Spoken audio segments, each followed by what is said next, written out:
என் குருநாதர் பாதங்கள் சரணம். இன்றைக்கி வந்து ஈடிடி சொந்தங்களுக்காக நம்ம 30 வீடியோ போட்டாச்சு. இன்றைக்கி வந்து ரொம்ப ஃபீவர் எனக்கு. ஆனாலும் இன்றைக்கி ஏதாவது ஒரு விடாமுயற்சியாக போட்டுறணும் அப்படின்னு சொல்லிட்டு இன்றைக்கி வந்து அந்த ஃபீவரோடையே நான் ரெடியாகி வந்து உங்கள் முன்னாடி உட்கார வச்சுட்டார் ஆண்டவன். இன்றைக்கி நம்ம வந்து புதுசாக ஒரு டாபிக் நம்ம உள்ளே நுழையிறோம். 10 இதாக பிரித்து நான் போட்டுட்ருக்கேன். இதில் மனநலம் குறித்து உங்கள்கிட்ட பேசிகிட்டு இருந்தேன். அது இருக்கிறதுலையே அதுதான் முக்கியமான பகுதி. ஆனால் அது ஏன்னு தெரில. அது உங்களுக்கெல்லாம் அது நீங்கள் அதை தயவு செஞ்சு அதை பின்னாடி போய் என் வீடியோவில் பாருங்கள். உங்களுக்குள்ளார மனநலத்தை எப்படி பாதுகாத்துக்கலாம். ஏன்னா உங்கள் வீட்டுக்குள்ளாரையே பல பிரச்சனைகள் நடக்கும். அது நம்ம மனசை பாதிக்கும். அதனால் பல நோய் வரும். அதே மாதிரி நல்லது கெட்டது அப்படின்னு மனசு தான் சொல்லிக்கிட்டே இருக்கும்.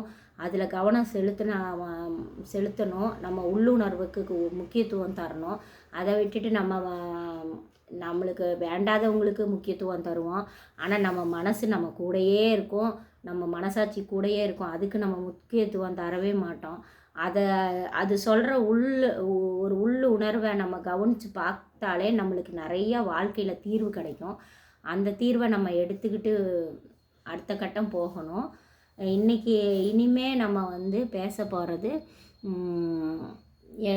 வந்து என்னென்ன பொருட்கள் வந்து நம்ம உடல் நலத்துக்கு நல்லது அப்படிங்கிறது இந்த 10 நாளில் நம்ம பேசலாம். அதுக்கு என்ன தலைப்பு கொடுக்கறதுனே தெரியல. ஆனால் நான் ஏதோ ஒன்று யோசித்து உங்களுக்காக தரேன். இப்போ பார்த்திங்கன்னா அந்த இதில் இந்த ஆப்பிள் வந்து நம்மளுக்கு ரொம்ப பெரிய பங்கு வகிக்குது. டெய்லியும் ஒரு ஆப்பிள் சாப்பிட சொல்லுவாங்க பார்த்திங்களா. இது வந்து எதுக்குன்னா இதில் நார்ச்சத்து, மாவுச்சத்து, எல்லா விதமான விட்டமின்ஸு அது எல்லாமே இருக்குது. இது எங்கேயோ காஷ்மீரில் விளையுது. ஆனால் பாருங்கள், நம்மளுக்கு ஈஸியாக கிடைக்கிற வகையில் கடவுள் படைச்சிருக்கிறாரு. நம்மளுக்கு ஈஸியாக கிடச்சிரும்.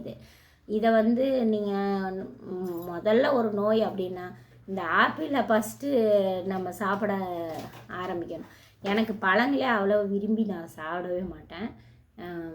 எப்போயாவது தான் சாப்பிடுவேன். ஆனால் இந்த பழம் வந்து அவ்வளோ ஒரு நன்மை செய்யுது. உடம்புக்கு வந்து நல்லா ஒரு குடலில் சுத்தப்படுத்துறதுக்காகட்டும், இல்லை தெம்பு கொடுக்கும், நார் சத்து இருக்குது. அந்த மாதிரி இந்த மெழுகு, இதுக்கு மேலே மெழுகு இருக்குதுன்னு சொல்கிறாங்க. அந்த மெழுகு வந்து நம்மளுக்கு இங்கே வர்ற வரைக்கும் அந்த ஆப்பிள் நல்லா இருக்கணும்னு அது வந்து சாப்பிடக்கூடிய மெழுகு தான் சொல்கிறாங்க. ஆனால் அது நம்மளுக்கு வேண்டாம். அது எக்ஸ்டர்னல். அது ஒரு இதாக நம்மளுக்கு கொடுத்துரும். அது ஒரு கெமிக்கல்னாலையா என்னன்னு தெரியாது.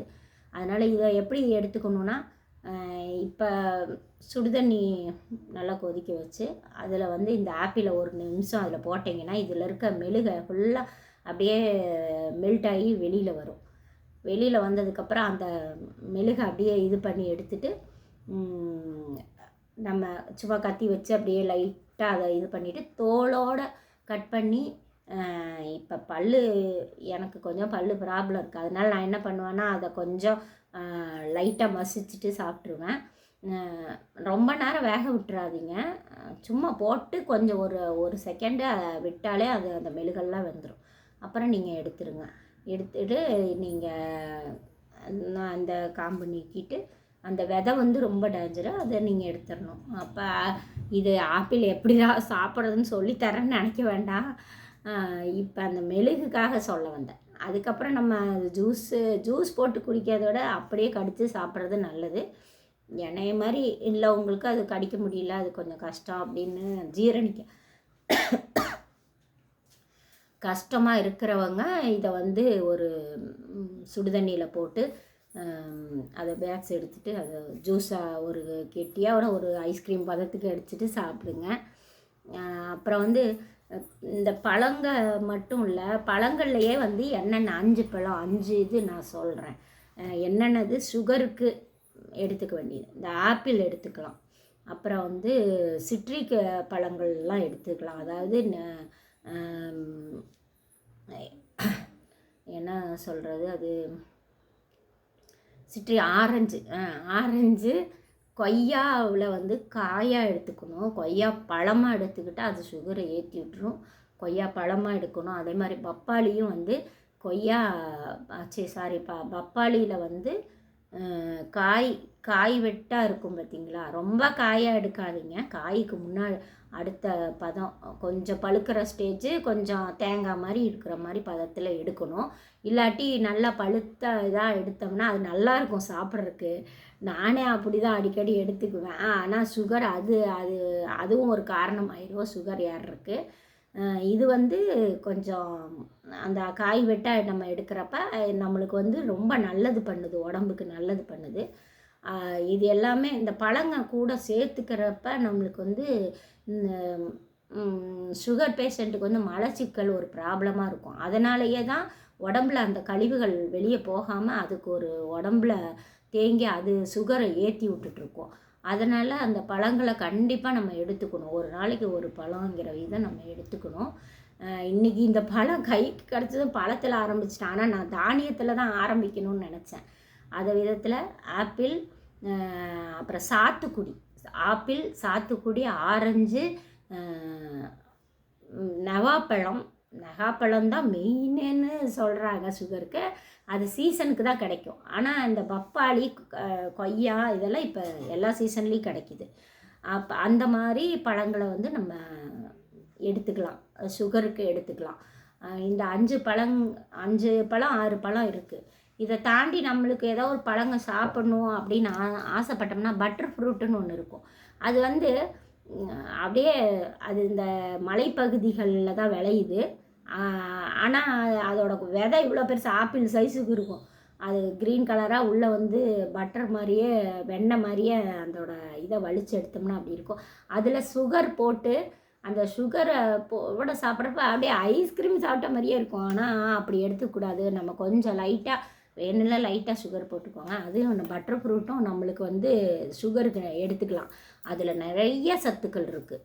அது நம்ம ஊரில் விளையிறது, மலைப்பகுதிகளில் விளையிறது. அப்புறம் வந்து இன்னொன்று என்னதுன்னா அந்த இழந்த பழம் சீசனுக்கு தான் கிடைக்கும்.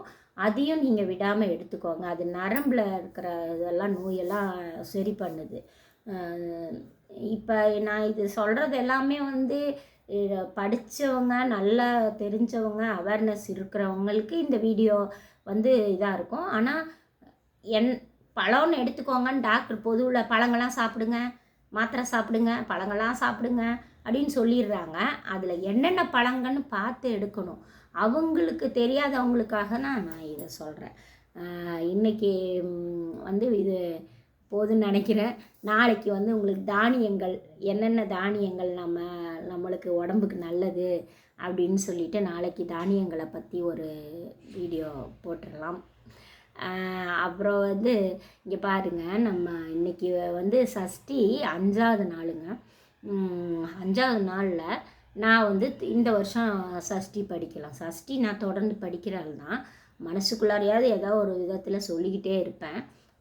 இப்போ வந்து கரெக்டாக 2 நாள் தான் நல்லா படித்தேன். 3வது நாள் வந்து எனக்கு அவ்வளோ ஃபீவர். 3வது நாள் கூட என்னால் குளிச்சுட்டேன். ஆனால் நான் நேற்றும் இன்றைக்கும் என்னால் குளிக்க கூட முடியல, அவ்வளோ ஃபீவர். அப்போ நான் என்ன பண்ணிட்டேன், கை கால் மட்டும் அலம்பிட்டு உட்காந்துட்டேன். இது ஏன் உங்களுக்கு வந்து சொல்லக்கூடாது, மறைச்சிருக்கலாம். ஆனால் நான் ஏன் தெளிவாக சொல்கிறேன்னா, எப்பேற்பட்ட நோயாக இருந்தாலும் பரவாயில்ல, இந்த பண்டிகைங்கிறது வந்து பெரியவங்க அமைச்சு வச்சுருக்காங்க. அதெல்லாம் எதுக்கு, அதோட சிறப்புக்காக நான் சொல்ல வரேன். இப்போ சஷ்டி படிக்கிறோம், நம்ம எப்படிடா படுத்துட்டு அப்படியே தலைவிரி கோலம் அப்படியே காய்ச்சலோடு இருக்கிறப்போ உங்களுக்கே தெரியும், அப்படியே மூக்க சிந்திக்கிட்டு அப்படியே இருப்போம். ஆனால் ஒரு சாமி கும்பிட்றோங்கிறப்ப அந்த சாமிக்காக நம்ம எந்திரிச்சு ரெடி ஆனால் நம்மளை பார்க்குறப்ப கண்ணாடியில் பார்க்குறப்ப நம்மளுக்கே ஒரு தன்னம்பிக்கை வருது. இந்த பண்டிகைங்கள்லாம் வந்து இந்த சாமி கும்பிடுறது, இந்த விளக்கேற்றுறது, சுத்தப்படுத்துறது, இது எல்லாமே வந்து நம்ம உடம்போடையும் மனசோடையும் ஆத்மாவோடையும் சம்மந்தப்பட்டிருக்கு. அந்த ஒரு காரணத்தினால இப்போ நான் சஷ்டியும் அதை விட்டுறக்கூடாது அப்படிங்கிறதுக்காக எந்திரிச்சு போய் கை கால் முகம் அலும்பிட்டு சுத்தமாக முடியல, இருந்தாலும் அதையும் படிச்சிடணும். ஒரு 6 நாள் தொடர்ந்து 7 நாள் கணக்குங்க. 6 நாள் வந்து புராணத்துலலாம் 6 நாள் அந்த சூரசம்ஹாரம்னா முருகன் வந்து அழிக்கிற நாள் 6வது நாள் நாளைக்கு. ஆனால் 7வது நாள் அவருக்கு வந்து பொண்ணு கொடுப்பாங்க. இந்திரனோட பொண்ணு தேவசேனாவை வந்து கல்யாணம் பண்ணி கொடுப்பாங்க, தெய்வ யானையை. அவங்க வந்து அவங்கள அவர் எங்கே இது பண்ணிக்குவார்னா திருத்தணியில் வந்து போய் சந்தோஷமாக வாழ்வாருங்கிறது அந்த கதை முடிகிறது 7வது நாள். அப்போ நாளான்னைக்கு வரைக்குமே நம்ம கந்தசஷ்டி திருவிழா இருக்குது. இதெல்லாம் எனக்கு கந்தசஷ்டின்னு சொல்லுவாங்களே தவிர நம்ம கந்தசஷ்டி வருஷம் ஃபுல்லாக படிக்கிறது தான் இருந்தாலும் எனக்கு அதை பற்றி ஒரு இதே இருக்காது. அதுக்கப்புறம் இப்போ தெரிஞ்சுக்கிட்டோன்னு வைங்களேன், இதை நம்ம வந்து நம்ம குழந்தைங்களுக்கு கடத்தணும். நம்ம மத சார்பாக இதெல்லாம் ஏன் பண்ணுறாங்கங்கிறத கடத்தணும். அப்போ தானே அவங்களுக்கு தெரியும். அப்போ நம்மளையே நம்ம மதிக்கலைன்னா நம்மளை மற்றவங்க யார் மதிப்பாங்க? அது மாதிரி தான் நம்ம மதத்தில் உள்ள அவங்க மதத்தில் உள்ளதை சொல்கிறேன். குழந்தைங்களுக்கு நீங்கள் சொல்லி கொடுத்து அதை நம்ம அடுத்த கட்டத்துக்கு கொண்டு போகிறப்ப தான் அந்த மதத்தில் உள்ள இதெல்லாம் தெரியும். எனக்கு அந்த விதத்தில் உங்களுக்கு இந்த இதெல்லாம் சொல்லணும்னு ஆசையாக இருக்குது. அதாவது எனக்கு நான் தெரிஞ்சுக்கிட்டு முழுசாக நான் தெரிஞ்சுக்கல, கந்த புராணம் அப்படின்னா என்ன அப்படின்னு சொல்லிட்டு அந்த இதை படித்து உங்களுக்கு சொல்லணும்னு இருக்குது. ஏன்னா நிறைய பேர் என்னை சார்ந்தவங்க நிறைய பேர்த்துக்கு அதோட முழு வரலாறே தெரியாது. நான் பார்த்துருக்கேன். அவங்கக்கிட்ட பேசுகிறப்பெல்லாம் தெரியும், ஏதோ கந்த சஷ்டியாமா, ஏதோ இதாமா அதாமா அப்படி தான் பேசுவாங்க. அப்போ நம்ம அதோட முழு சிறப்பையும் நம்ம சொல்கிறப்ப ஓ இப்படியெல்லாம் இருக்கா. இப்போ நம்ம என்ன சொல்கிறோம், சாமி கும்பிட்றோம், விளக்கேற்றுறோம், இது பண்ணுறோம் அது பண்ணுறோன்னு ஒவ்வொன்றுக்கும் ஒவ்வொரு இது இருக்குது, அர்த்தம் இருக்குது. இப்போ சஷ்டியே பாருங்கள், காய்ச்சலோடு நான் எந்திரிச்சேன் கிளம்புனேன் படித்தேன் அப்படின்னு உங்கள்கிட்ட சொல்கிறேனே தவிர அது வந்து நம்ம உடம்புல இருக்கிற சோம்பேறித்தனம் போக்கிடுதா. அப்புறம் எனக்கு வந்து ஒரு நல்ல எண்ணம், சாமியை பற்றியே நினச்சிட்ருக்கிற ஒரு நல்ல எண்ணத்தை தருது. அப்புறம் யாரையும் வந்து மற்றவங்கள குறை சொல்கிற ஒரு இது பண்ணுற இதை வந்து எனக்கு அது கெட்ட எண்ணத்தை எடுத்துருச்சு. யாரை பற்றியும் நினைக்கிறதுக்கு சிந்தனையே இல்லை, பொறாமை இது பண்ணுறதெல்லாம் இல்லை. ஐயோ கந்தசஷ்டி நம்ம வந்து கடவுள் நம்ம கூட இருக்காரு, நம்மக்கிட்ட வரணும் அப்படிங்கிற அந்த ஒரு நல்ல சிந்தனை தான் இப்போ வருது நம்மளுக்கு.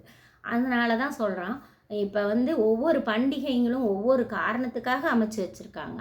இது நிறையா பேர்த்துக்கு இது இப்போ இந்த தமிழ்நாட்டிலையே எடுத்துக்கோங்களேன், ஒரு 70% பேருக்கு தெரியுது.